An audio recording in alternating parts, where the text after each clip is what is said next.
মূল্য তালিকা প্রদর্শন করেন নাই, একটা অপরাধ। দণ্ড বলেন 38 দ্বারা বুঝছেন নি?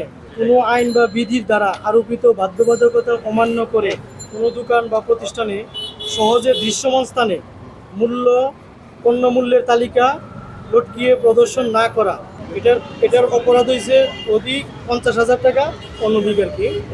সর্বনিম্ন যা ইচ্ছা করে, আর 1 বছরের কারাদণ্ড অনূর্ধ্ব আর কি। আর সর্বনিম্ন স্যার যা ইচ্ছা তা করতে পারবে। ওইটা একটা অপরাধ আপনার। আরেকটা অপরাধ হচ্ছে আপনার 53 দ্বারা অবহেলা এবং এই যে খাবার খোলা রাখছেন, এগুলা ওই অস্বাস্থ্যকর পরিবেশ, যে কারণে এটা হচ্ছে অবহেলা এবং ইত্যাদি দ্বারা সেবা গ্রহীতার অর্থ, স্বাস্থ্য, জীবনহানি ইত্যাদি ঘটানো। ওইটার ধারা হয়েছে 3 বছরের কারাদণ্ড অনধিক 2 লাখ টাকা।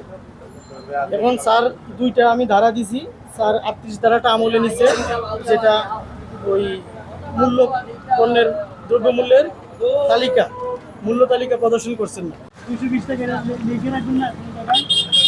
স্যার আমরা লেখাটা রাখছি না, কোন কিছু রাখছি কেন লেখা রাখছি না, আমি মালটা লেখা আপনি জানেন না যে মূল্য তালিকা লাগে, এগুলো প্রদর্শন করে লাগে? অপরাধ না এটা?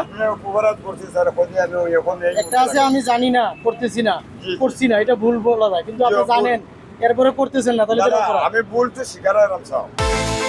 বিকাশ পেমেন্টে 10,000 টাকার বেশি অফার। শপিং চলছে তো